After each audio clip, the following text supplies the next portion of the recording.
في قصص كده بتفضل عايشة معانا، مش مجرد حكايات بنسمعها وخلاص، لا، دي أسرار كبيرة قوي من بداية الزمن نفسه.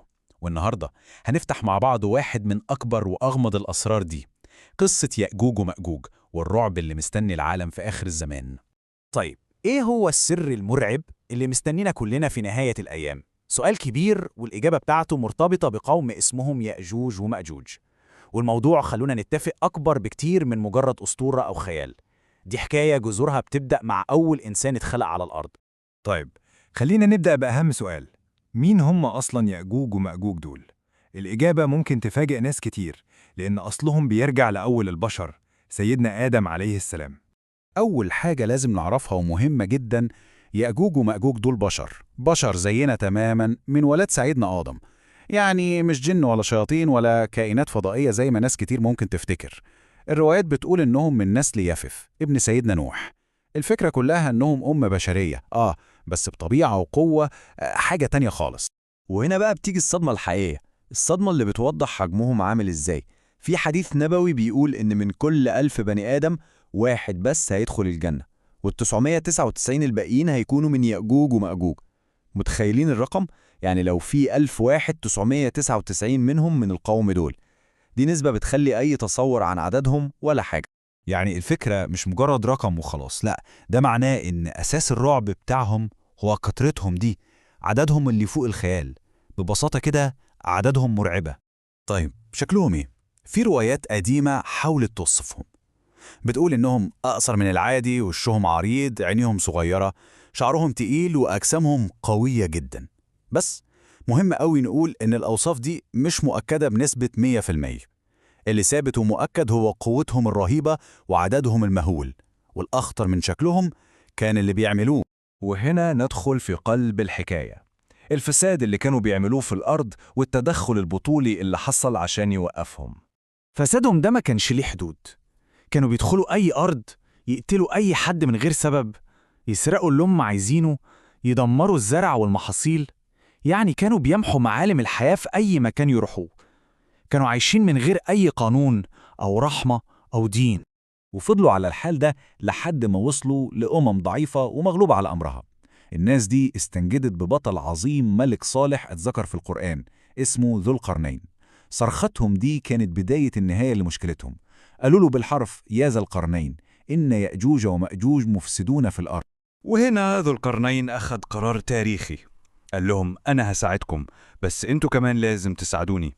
وطلب منهم يجمعوا كل الحديد والنحاس اللي يقدروا عليه، وبدأوا يبنوا السد ضخم جدا، ردم بين جبلين. وبالفعل قدر يحبس يأجوج ومأجوج ورا السد ده، وعزل شرهم عن بقية العالم. بس الحكاية ما خلصتش هنا، بالعكس دي بدأت مرحلة جديدة. من يوم ما اتحبسوا ورا السد ده وهم بيحاولوا يخرجوا كل يوم، محاولة يومية مستمرة من آلاف السنين. اللي بيحصل ورا السد ده حاجة تفوق الخيال.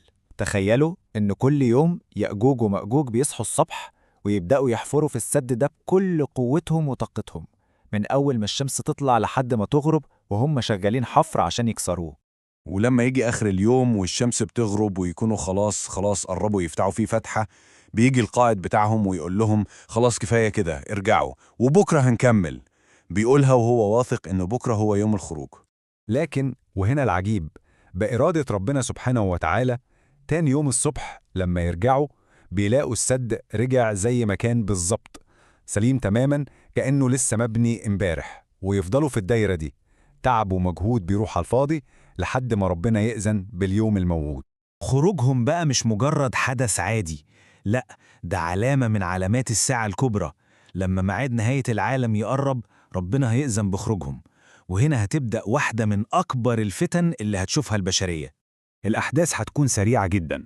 بعد ما سيدنا عيسى عليه السلام ينزل للأرض، ربنا هيوحي له ويقول له: إني قد أخرجت عبادا لي لا يدان لأحد بقتالهم، يعني محدش هيقدر عليهم أبدا.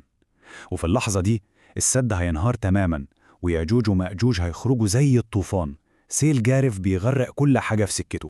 خروجهم هيكون كارثة بكل معنى الكلمة. من كتر عددهم الرهيب هيعدوا على البحيرات يشربوها فتنشف، هيقتلوا أي إنسان يقابلوه في طريقهم، هيدمروا الأرض تدمير شامل. المؤمنين اللي هيبقوا موجودين في الوقت ده هيضطروا يهربوا ويستخبوا في الجبال، لأن مفيش قوة على الأرض ولا جيش ولا سلاح هيقدر يقف قدامهم. لكن وسط كل الدمار ده في درس عظيم جدا عن معنى القوة الحقيقية. نهاية القوة دي اللي محدش قادر عليها هتيجي بطريقة أغرب من الخيال. النهاية هتبقى مذهلة.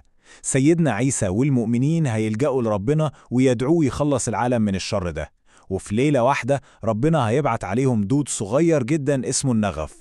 الدود ده هيدخل في رقابهم، وفي ليلة واحدة بس الجيش المرعب ده كله بكل أعداده المهولة هيموت في نفس اللحظة. المقارنة دي بتلخص القصة كلها. كانوا جيش مرعب لا نهائي، انتهوا بسبب دودة صغيرة. شربوا بحار وأنهار وماتوا كلهم في ليلة واحدة. مفيش سلاح بشري كان يقدر عليهم، واتهزموا بإرادة ربنا وحده. وفي الآخر الدرس الكبير اللي بنطلع بيه من قصة ياجوج ومأجوج هو إن القوة الحقيقية مش في العدد ولا في السلاح ولا في الحجم. القوة الحقيقية كلها في إيد ربنا وحده.